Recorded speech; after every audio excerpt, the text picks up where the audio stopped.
Olá, meu nome é Rafael, sejam bem-vindos ao Brasil em Cristo Jesus. Hoje iremos continuar nosso devocional no livro de Lucas, a partir do capítulo 1, como a gente continuou naquele vídeo anterior, né? A gente parou quando o anjo visita Maria, a mãe de Jesus, e agora vamos para Maria visita Isabel, ainda no capítulo 1, a partir do versículo 39. Beleza? Não esquece de se inscrever no canal, deixar seu like e comentar qual parte da Bíblia te tocou, quer dizer, qual parte dessa passagem te tocou mais. Vamos lá. A partir do verso 39, 1:39. Naqueles dias, Maria saiu e foi apressadamente a uma cidade na região montanhosa de Judá.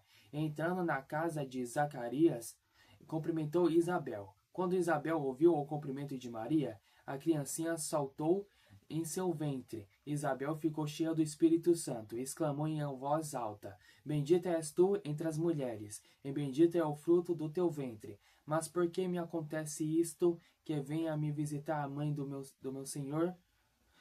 Pois logo que eu ouvi o teu cumprimento, a criancinha saltou de alegria dentro de mim. Bem-aventurada a que creu que se cumpriram as coisas que lhe foram faladas da parte do Senhor. Olha que muitas coisas legais, pessoal, muitas coisas legais aqui a partir desse título. Quando esse título está falando quando Maria visita Isabel. Muitas coisas legais aconteceram aqui. A parte que mais me chamou a atenção é essa aqui, ó.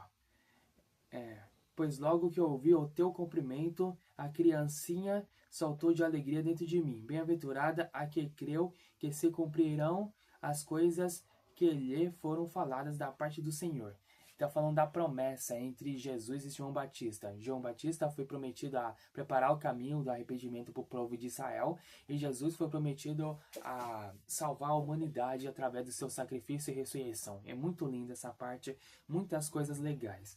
Agora vamos lá para o Cântico de Maria, versículo 46.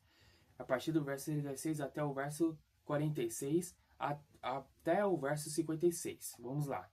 Então Maria disse: A minha alma engrandece ao Senhor. Olha que lindo. E o meu espírito exalta em Deus, meu Salvador. Meu Salvador. Maria tem um Salvador, assim como todos nós temos, que é Jesus Cristo, o Filho de Deus, o único Deus, Salvador de toda a humanidade. Porque deu atenção à condição humilde de sua serva. A partir de agora, todas as gerações me chamarão bem-aventurada. Olha que lindo, hein? Porque o poderoso fez grandes coisas para mim. O seu nome é santo, e a sua misericórdia passa de geração para geração sobre os que o temem. Manifestou o poder com o seu braço, dispersou os que eram arrogantes nos pensamentos do coração, derrubou dos tronos os poderosos, elevou os humildes. Aos famintos encheu de bens, e de mãos vazias mandou embora os ricos. Auxiliou Israel, seu servo, lembrando-se de sua misericórdia para com Abraão e sua descendência para sempre, como prometera aos nossos pais. Maria ficou com Isabel cerca de 3 meses e depois voltou para casa. Nesse Cântico de Maria a gente lembra das nossas orações, né? Como a gente pode orar, ou melhor, como a gente deve orar a nosso Deus, a nosso Salvador.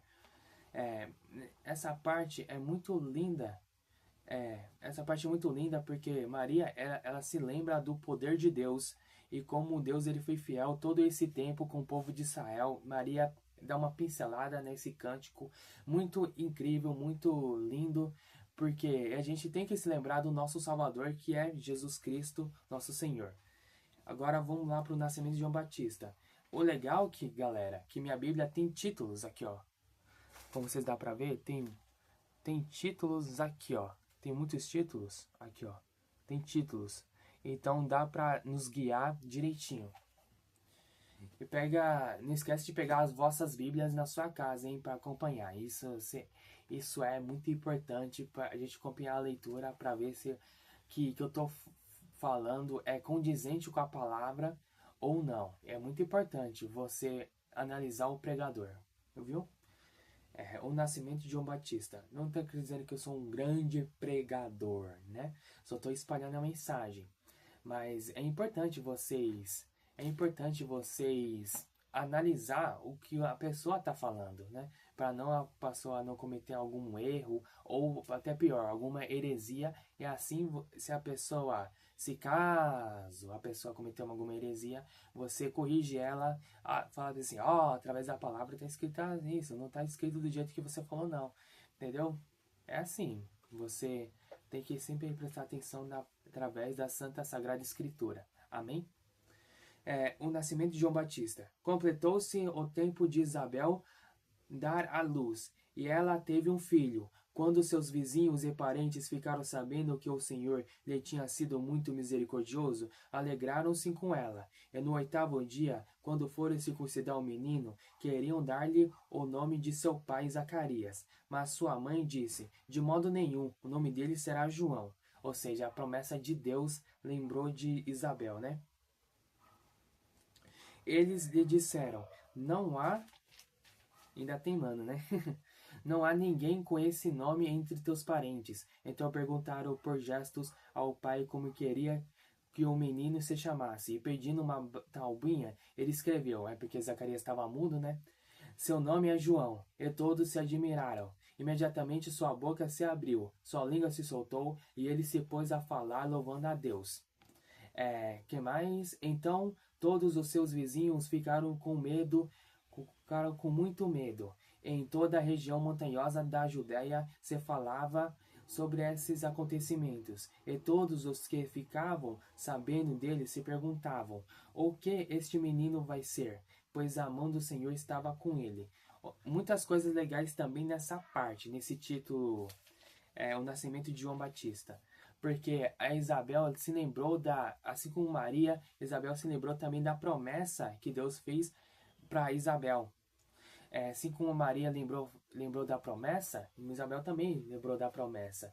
E que a estéril, que não tinha filhos, agora tem, né? Como diz o Cântico de Ana. E agora tava lá, o povo tava teimando, não, o nome dele não pode ser João, porque não tem nenhum João na família. Mas o que vale é a promessa de Deus, né? O que vale pra gente é a promessa de Deus sobre todas as coisas. E por isso Isabel se lembrou da promessa de Deus. Porque a gente tem que se lembrar a todo tempo que Deus está junto com a gente através das circunstâncias. E vamos para a última parte do capítulo 1, vamos finalizar. O cântico de Zacarias. Então Zacarias, seu pai, ficou cheio do Espírito Santo e profetizou, dizendo: Bendito seja o Senhor, Deus de Israel, porque visitou e libertou seu povo, e nos fez surgir uma salvação poderosa na descendência de seu servo Davi, assim como o tem anunciado por meio dos seus santos profetas desde tempos antigos, para nos livrar dos nossos inimigos e da mão de todos os que nos odeiam. Muito, muito interessante que ele falou aqui. Para ser misericordioso com nossos pais e lembrar-se da sua santa aliança. De novo, foi Maria, foi Isabel, agora Zacarias. E do juramento que fez a Abraão, nosso pai. Olha, se lembrou a mesma coisa que Maria com Jacó, só que Zacarias citou Abraão. De conceder-nos que libertados da mão de nossos inimigos, o cultuássemos sem medo, em santidade e justiça em sua presença, todos os dias da nossa vida. É bom nós cultuarmos a Deus. Uma vez, quer dizer, lembra-se de pegar a Bíblia na sua casa, meditar na sua palavra. Não pode ser, quer dizer, pode ser também Lucas, pode ser também Provérbios, Cânticos, Eclesiastes, Samuel. Bíblia é meditação da palavra. E tu, menino, serás chamado profeta do Altíssimo, porque irás à frente do Senhor, preparando os seus caminhos, para dar ao seu povo conhecimento da salvação pelo perdão dos seus pecados, graças à profunda misericórdia do nosso Deus, pela qual a aurora lá do alto nos visitará, para iluminar os que estão nas trevas e na sombra da morte, a fim de guiar os nossos pés no caminho da paz. E vamos continuar. E o menino crescia e se fortalecia em espírito, e morou no deserto até o dia da sua aparição pública a Israel. Muitas coisas legais neste capítulo, porque Zacarias estava estava se lembrando da aliança que fez com Abraão. Ele, cheio do Espírito Santo, ele louvou a Deus porque a promessa de Deus estava com ele. E quando a língua dele se soltou, ele se lembrou, quer dizer, na parte lá da taubinha, quando ele estava escrevendo o nome de João Batista na taubinha, ele estava se lembrando da promessa, como Deus é fiel para cumprir suas promessas. Então lembre-se de meditar sempre na palavra de Deus e que Jesus guarde o coração de vocês. É muitas coisas interessantes no livro de Lucas, pessoal. Eu recomendo vocês realmente, não só com Lucas, mas com qualquer livro da Bíblia, vocês lerem do início até o fim. Pode ser NVI, Almeida, João Ferreira de Almeida. Cara, lê todas as traduções possíveis, todos os livros da Bíblia, lê a Bíblia completa, de sua maneira, lê a Bíblia com guia. É sempre importante ler a Bíblia com guia. Cara, é muito importante isso, você sempre ler, meditar na palavra de Deus. O seu conhecimento vai nas alturas. Mas lembre-se, você sempre vai ter conhecimento se caso orar ao nosso Santo Senhor Jesus Cristo e estar sempre na presença de Deus é muito importante. A Bíblia é a fonte de fé para você conhecer Jesus. E Jesus é a sua fonte da salvação. Amém? Quero agradecer vocês por estarem comigo nesse vídeo. Abraços e até mais.